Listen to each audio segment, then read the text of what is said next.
আজকের আলোচনাটা একটা অদ্ভুত ধাঁধা দিয়ে শুরু করা যাক। ধাঁধা? বেশ আকর্ষণীয় লাগছে। হ্যাঁ, ভাবুন তো, আমাদের দেশেই দুটো পেনশন ব্যবস্থা পাশাপাশি চলছে। আচ্ছা। একটার মধ্যে একজন কর্মী হয়তো 23, 25, এমনকি 30 বছর ধরে টাকা জমা দিয়ে চলেছেন, কিন্তু অবসরের পর হাতে পাচ্ছেন মাসে 1,000 টাকারও কম।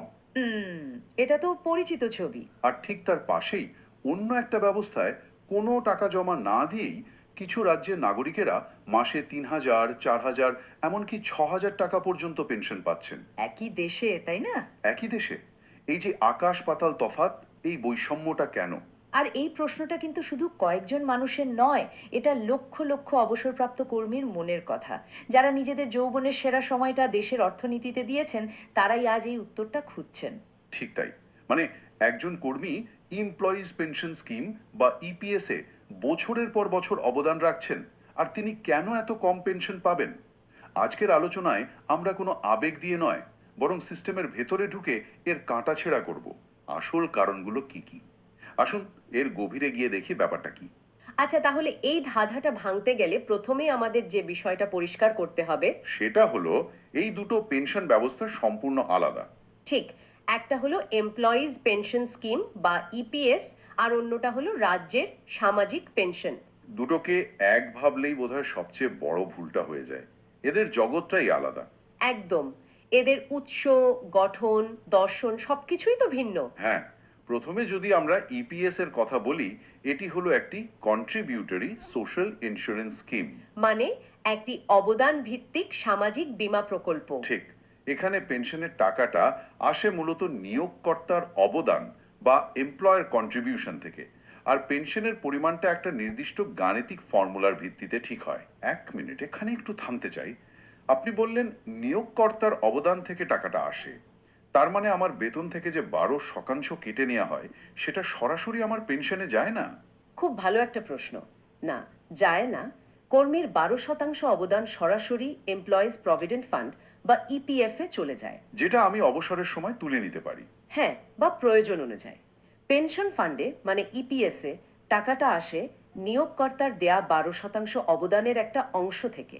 নির্দিষ্ট করে বললে 8.33%। ও আচ্ছা। আর সবচেয়ে গুরুত্বপূর্ণ বিষয় হলো, সরকারের বার্ষিক বাজেট থেকে সরাসরি এখানে কোনো টাকা আসে না। এটা নিজের তহবিলের ওপর দাঁড়িয়ে থাকা একটা স্বয়ংসম্পূর্ণ ব্যবস্থা আর কি। বাহ, এটা তো প্রথম ধাক্কা। অনেকেই ভাবেন যে তাদের নিজেদের টাকাতেই পেনশনটা তৈরি হচ্ছে। আচ্ছা, তাহলে রাজ্যের পেনশনগুলো? যেমন হরিয়ানা বা রাজস্থানে যেগুলো দেয়া হয়, হ্যাঁ, ওই বিপুল পরিমাণ বার্ধক্য ভাতা, ওগুলো কিভাবে চলে? ওগুলো সম্পূর্ণ ভিন্ন মডেল। হরিয়ানা, রাজস্থান বা কেরালার মতো রাজ্যে যে বার্ধক্য ভাতা দেওয়া হয়, তা পুরোপুরি budget funded scheme. Budget funded? এর মানে হলো, এই প্রকল্পগুলোর জন্য কোনো কর্মী বা নিয়োগকর্তার অবদানের প্রয়োজন নেই। পুরো টাকাটা সরাসরি রাজ্যের বার্ষিক বাজেট থেকে বরাদ্দ করা হয়। তার মানে এটা পুরোটাই একটা রাজনৈতিক আর বাজেট সংক্রান্ত সিদ্ধান্ত? একদম। ইচ্ছে হলে তারা বাজেট থেকে বরাদ্দ বাড়িয়ে পেনশনের পরিমাণ বাড়িয়ে দিতে পারে। কিন্তু রাজ্যের পেনশনগুলো তো তাহলে ভোটের রাজনীতির উপর খুব বেশি নির্ভরশীল হয়ে পড়ে। মানে আজ এক সরকার দিচ্ছে, কাল অন্য সরকার এসে তো সেটা বন্ধও করে দিতে পারে। বা কমিয়ে দিতে পারে। হ্যাঁ, সেই তুলনায় ইপিএস তো অনেক বেশি স্থিতিশীল আর নিশ্চিত, তাই নাকি? অন্তত টাকাটা তো নিশ্চিত পাওয়া যাবে। আপনার কথাটা যুক্তিযুক্ত। তাত্ত্বিকভাবে ইপিএস অনেক বেশি স্থিতিশীল, কারণ এটি একটি আইন দ্বারা পরিচালিত এবং এর একটি নিজস্ব তহবিল আছে। কিন্তু বাস্তবে রাজ্যের সামাজিক পেনশন একবার চালু হয়ে গেলে রাজনৈতিক কারণে সেটা বন্ধ করা প্রায় অসম্ভব হয়ে পড়ে। কোনো সরকারই লক্ষ লক্ষ বয়স্ক নাগরিকের ভোট হারাতে চায় না। তা ঠিক। তাই ঝুঁকি থাকলেও এই প্রকল্পগুলো চলতে থাকে। সুতরাং একদিকে আছে ইপিএস এর কাঠামোগত স্থিতিশীলতা কিন্তু কম রিটার্ন, আর অন্যদিকে আছে রাজ্যের পেনশনের রাজনৈতিক ঝুঁকি কিন্তু বেশি রিটার্ন।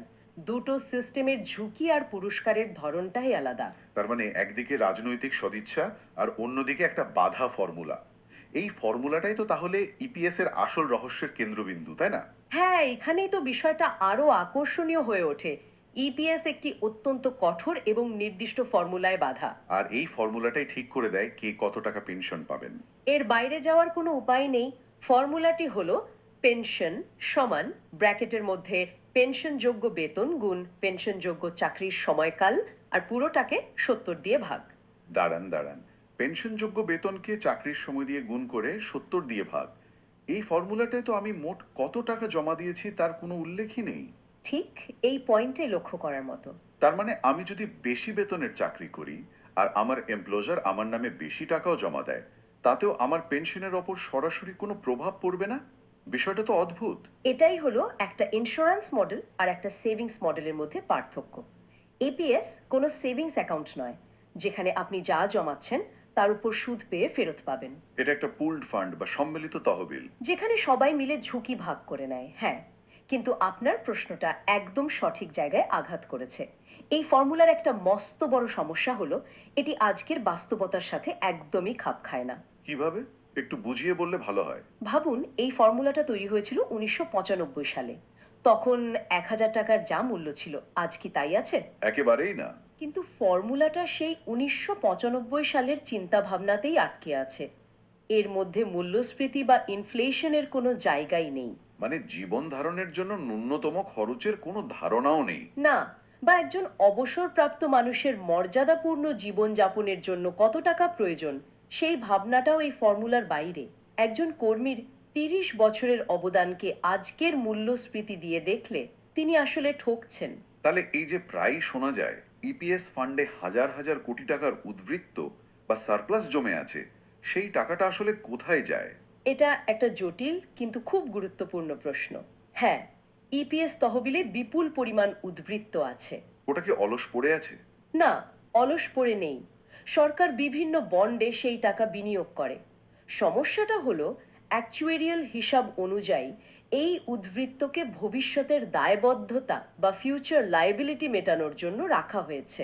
ভবিষ্যতের দায়বদ্ধতা মানে? মানে আর যারা চাকরি করছেন 30 বছর পর যখন তারা অবসর নেবেন, তখন তাদের পেনশন দেওয়ার জন্য এই টাকাটা প্রয়োজন।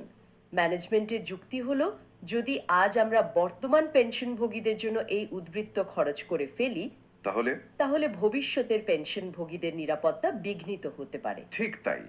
এটা একটা দীর্ঘমেয়াদী বনাম স্বল্পমেয়াদী দায়বদ্ধতার দ্বন্দ্ব। তাহলে আপনি বলছেন যে ফান্ডের স্বাস্থ্য ভালো হওয়া সত্ত্বেও সিস্টেমটা নিজেই নিজেকে টাকা বিলি করতে বাধা দিচ্ছে। এটা তো একটা অদ্ভুত প্যারাডক্স। একদম। একদিকে টাকা আছে কিন্তু নিয়ম নেই, আর অন্যদিকে রাজ্যের কাছে হয়তো টাকার টানাটানি আছে কিন্তু নিয়ম বা রাজনৈতিক ইচ্ছার কোনো অভাব নেই।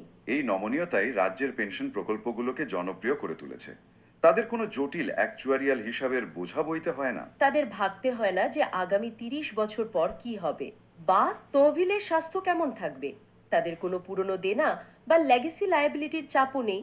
তারা শুধু বর্তমান সুবিধাভোগী এবং বর্তমান বাজেট নিয়ে চিন্তা করে। তাই সিদ্ধান্ত নেওয়াটা অনেক সহজ। আর ইপিএস এর গঠন আর ফর্মুলা না বদলানো পর্যন্ত সেখানে এমন নমনীয়তা আনা প্রায় অসম্ভব। এই পুরো পরিস্থিতিটা শোনার পর একজন ইপিএস পেনশনভোগীর মনের অবস্থাটা আমি কল্পনা করতে পারছি। তারা ভাবছেন, আমরা এত বছর ধরে নিয়ম মেনে টাকা জমা দিলাম, এত বছর কাজ করলাম, তারপরেও আমরা এত কম পাচ্ছি কেন? এই যে একটা অবিচারের অনুভূতি, এটা তো অমূলক নয়। এই অনুভূতিটা একেবারেই ভুল নয়, বরং 100% যুক্তিসঙ্গত। একজন মানুষ যখন দেখেন যে তারই প্রতিবেশী কোনো অবদান না রেখেও তার চেয়ে 3 গুণ বেশি পেনশন পাচ্ছেন, তখন তার মনে অবিচারের অনুভূতি জন্মানোটা খুব স্বাভাবিক। একটা উদাহরণ দেওয়া যাক। ধরুন দুজন প্রতিবেশী, রহিম সাহেব আর করিম সাহেব। রহিম সাহেব একটা কারখানায় 30 বছর কাজ করে অবসরের পর ইপিএস থেকে মাসে 1200 টাকা পেনশন পান। আচ্ছা। আর তার প্রতিবেশী করিম সাহেব কোনো সংগঠিত ক্ষেত্রে কাজ করেননি, কোনো অবদানও রাখেননি, কিন্তু তিনি তার রাজ্যের সামাজিক সুরক্ষা যোজনা থেকে মাসে 3000 টাকা পাচ্ছেন। রহিম সাহেবের মনে তো প্রশ্ন আসবেই, তার 30 বছরের পরিশ্রমের দাম কি কিছুই নেই? আর এই প্রশ্নটাই তো পুরো ব্যবস্থার বিশ্বাসযোগ্যতাকে প্রশ্নের মুখে ফেলে দেয়। ঠিক তাই। কিন্তু এখানে আবেগ দিয়ে দেখলে আসল ছবিটা বোঝা যাবে না। সত্যিটা হলো এই সমস্যার মূল কারণ সিস্টেমের নকশায়। নকশায়? হ্যাঁ, ইপিএসকে যখন 1995 সালে তৈরি করা হয়েছিল, তখন এটিকে কখনো ন্যূনতম আয় নিশ্চিতকরণ প্রকল্প বা মিনিমাম ইনকাম গ্যারান্টি স্কিম হিসাবে ভাবাই হয়নি। তাহলে এর উদ্দেশ্য কি ছিল? এর মূল উদ্দেশ্য ছিল শুধুমাত্র একটি কন্ট্রিবিউটরি পেনশন সাপ্লিমেন্ট বা অবদান ভিত্তিক অতিরিক্ত পেনশন হিসেবে কাজ করা, অর্থাৎ এটি আপনার অবসরের জীবনের জন্য একটি ছোট আর্থিক সহায়তা মাত্র, সম্পূর্ণ জীবন ধারণের খরচ চালানোর জন্য নয়। কিন্তু সমস্যাটা হলো সময়ের সাথে সাথে জীবনযাত্রার খরচ এতটাই বেড়েছে যে ওই ছোট আর্থিক সহায়তা এখন প্রায় অর্থহীন হয়ে পড়েছে। আপনি একেবারে মূল কথাটা ধরেছেন। নকশাটা পুরনো হয়ে গেছে, কিন্তু আমরা এখনো সেই পুরনো নকশা আঁকড়ে ধরে আছি। একদম। প্রায় 3 দশক পরও সিস্টেমটাকে বদলানো হয়নি। যে নকশাটা একটা মারুতি 800 গাড়ির জন্য তৈরি হয়েছিল, সেই নকশা দিয়ে আজ একটা আধুনিক এসইউভি চালানোর চেষ্টা করা হচ্ছে।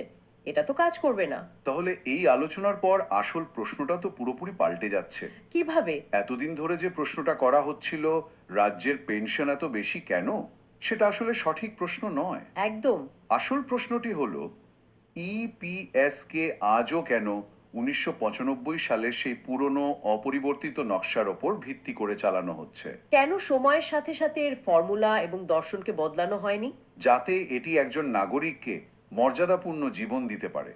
আর আমাদের সূত্রগুলো বলছে এই প্রশ্নের উত্তর শুধুমাত্র রাস্তায় নেমে আন্দোলন করে পাওয়া যাবে না। এর জন্য প্রয়োজন তথ্য, নীতি নির্ধারণী বিতর্ক এবং সিস্টেমের গঠনমূলক সমালোচনা।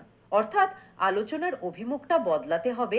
কেন অন্যরা বেশি পাচ্ছে সেই আলোচনা থেকে সরে এসে কেন আমরা সঠিকটা পাচ্ছি না সেই আলোচনায় যেতে হবে। তাহলে এই পুরো আলোচনা থেকে যদি আমরা মূল বিষয়গুলো গুছিয়ে নিই, তাহলে প্রথম এবং সবচেয়ে গুরুত্বপূর্ণ বিষয় হলো ইপিএস এবং রাজ্যের সামাজিক পেনশন দুটি সম্পূর্ণ ভিন্ন জগৎ। একটি অবদান ভিত্তিক এবং ফর্মুলায় চালিত, অন্যটি পুরোপুরি বাজেট ভিত্তিক এবং রাজনৈতিক সিদ্ধান্তে চালিত। এদের তুলনা করাটাই আসলে আপেলের সাথে কমলার তুলনা করার মতো। দ্বিতীয়ত, ইপিএস একটি কঠোর এবং অনড় ফর্মুলায় বাঁধা, যেখানে মূল্যস্ফীতি বা জীবনযাত্রার খরচের কোনো জায়গা নেই। এই ফর্মুলায় সবচেয়ে বড় শক্তি এবং সবচেয়ে বড় দুর্বলতা। শক্তি কারণ এটা স্থিতিশীল, আর দুর্বলতা কারণ এটা অপরিবর্তনশীল। ঠিক। আর অন্যদিকে রাজ্যের পেনশনে সেই নমনীয়তা রয়েছে যা তাকে জনপ্রিয় করে তুলেছে। এবং তৃতীয়ত, ইপিএস পেনশনভোগীদের মনে যে অবিচারের অনুভূতি তৈরি হয়েছে তার কারণ কোনো ব্যক্তির দোষ নয়, বরং খোঁজ সিস্টেমের পুরনো এবং অপরিবর্তিত নকশা, যা আজকের দিনের বাস্তবতার সাথে তাল মেলাতে ব্যর্থ হয়েছে। এই তুলনার শিক্ষাটা তাহলে কি? শিক্ষাটা খুব স্পষ্ট। আমাদের সূত্রগুলো এটাই বলছে যে ইপিএস পেনশনকে এবার ন্যূনতম মর্যাদাপূর্ণ আয়ের ধারণার সাথে যুক্ত করতে হবে। শুধু ফান্ডের উদ্বৃত্ত কত আছে সেই হিসাব দেখালেই চলবে না। মানে ফর্মুলা আর সরকারের দায়িত্ব দুটো নিয়ে কথা বলতে হবে। হ্যাঁ, এই দুটো বিষয় নিয়ে একটি জাতীয় স্তরে আলোচনা হওয়া দরকার। আর সবশেষে একটা কথা মনে রাখা খুব জরুরি, রাজ্যের পেনশন কোনো অনুদান বা দয়া নয়, আর ইপিএস পেনশনও কোনো ভিক্ষা নয়। দুটোই নাগরিকের অধিকার, কিন্তু দুটো ভিন্ন সিস্টেমের অধীনে প্রাপ্ত অধিকার। আর এই আলোচনা শেষে আমাদের শ্রোতাদের জন্য একটা ভাবনা রেখে যেতে চাই। আমাদের সূত্রগুলো বলছে দুটি ব্যবস্থার গঠন সম্পূর্ণ ভিন্ন হলেও যেহেতু দুটোই দেশের বয়স্ক নাগরিকদের জীবনকে সরাসরি প্রভাবিত করে, তাই এদের মধ্যে তুলনা করাটা অনিবার্য এবং স্বাভাবিক। আর এখান থেকেই একটি বড় প্রশ্ন উঠে আসে, যখন দুটি ভিন্ন সিস্টেম একই গোষ্ঠীর মানুষের, অর্থাৎ অবসর প্রাপ্তদের জন্য এত ভিন্ন ফলাফল তৈরি করে, তখন আমাদের মনোযোগকে শুধুমাত্র একটি সিস্টেমকে, মানে ইপিএসকে ঠিক করার দিকে থাকা উচিত, নাকি সময় এসেছে এমন একটি সার্বজনীন মর্যাদাপূর্ণ আয়ের নীতি তৈরি করার যা দুটি সিস্টেমকেই তাদের অর্থায়নের মডেল নির্বিশেষে মেনে চলতে বাধ্য করবে। অর্থাৎ পেনশনের উৎস যাই হোক না কেন, বাজেট হোক বা কন্ট্রিবিউশন, তার একটা ন্যূনতম সম্মানজনক মান থাকবে কিনা, যা আজকের দিনের জীবনযাত্রায় খরচের সাথে সঙ্গতিপূর্ণ হবে। এটাই হয়তো ভবিষ্যতের সবচেয়ে বড় প্রশ্ন। ভাবনার বিষয়।